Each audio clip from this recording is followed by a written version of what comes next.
Hi, ako si Angel, isang simpleng lalaki. Marami akong kinahihiligan sa buhay. Mahilig akong makinig ng music at manood ng anime. Pero ang pinakakinahihiligan ko sa lahat ay ang paglalaro ng basketball. Kaya ngayon, samahan niyo ako at ikukwento ko kung paano ko pinasok ang larangan ng basketball. 2016, bakasyon. Kakatapos siya ng school year. May batang nag-aya sa akin na maglaro nito dahil kulang sila. Naglaro ako at wala akong pakialam. Ang gusto ko lang ay mag-enjoy at magkaroon ng mga bagong kalaro. Pero nung matapos yung laro, naramdaman ko na masaya pala itong laruin. At pag uwi ko sa bahay, ikinuwento ko ito sa aking papa. At nalaman kong naglalaro rin pala siya nito.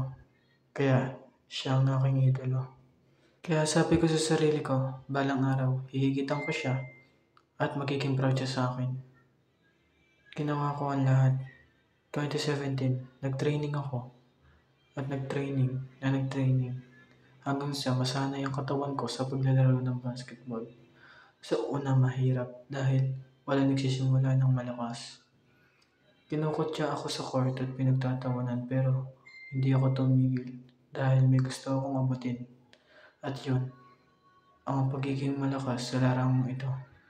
Sabi ko, balang araw, mapapamangha ko rin kayo. 2018, nagsimula na yung improvement ko.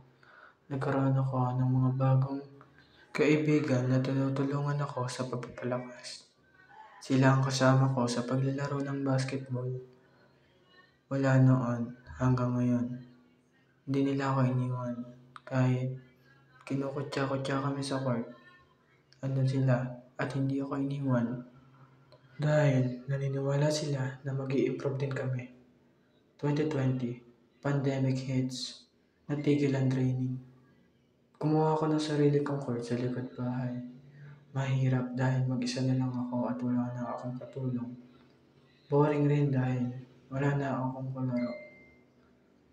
Pero hindi ko sinukuan ang paglalaro ng basketball dahil meron ako gustong patunayan sa larangang ito.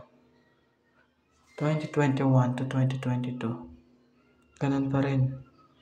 Sarado lahat ng court.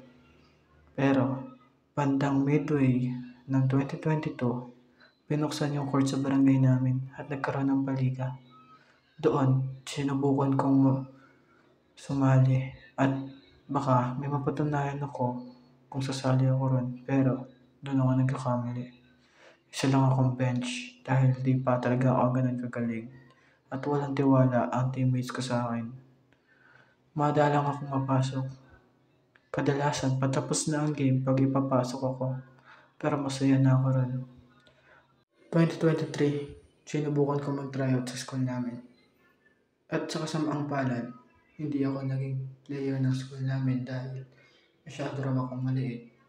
At mahihirapan akong kapagsabayan sa mga malalaking player ng kabilang school. Kaya hindi ako tinanggap. 2024, dito, may improvement na talaga ako. Nakakapasok na rin ako sa mga league na hindi ko dati nalalaroan. Naging kilala ako sa court namin. Tinatawag ako pag may tayo o kalaban. Kaya sinubukan ko ulit mag-tryout sa school namin. At ngayon, naging player ako na. Kaya lang, district meet, nagkaroon ako ng matinding injury sa tuhod. Na-dislocate ito dahil sa pagtalon ko, sinabayan ako ng kalaban at na-out of balance ako. Tumama yung tuhod ko sa poste ng ring. Natigil ako ng matagal sa paglalaro ng basketball. 2025, fiesta ng barangay namin. Nagpaliga yung SK namin at sumali kami magtatropa. Kaya lang, minamaliit na kami, hindi pa man din nagsisimula ang liga na yun. Dahil puro kami bata at sa tingin nila hindi namin kaya makipagsabayan. Pero tiwala na ako sa sarili ko nun. At hindi naman ako binigo ng sarili ko dahil nabitbit ko yung team na yun hanggang semifinals. Pero hindi kami pinalad na magkampiyon. Third place lang kami pero masaya na ako rin kasi may napatunayan na ako at alam kong proud sa akin ng papa ko. awarding night, tinawag ang pangalan ko bilang Rookie of the Year at masayang masaya ako dahil nakakuha ko ng medalya.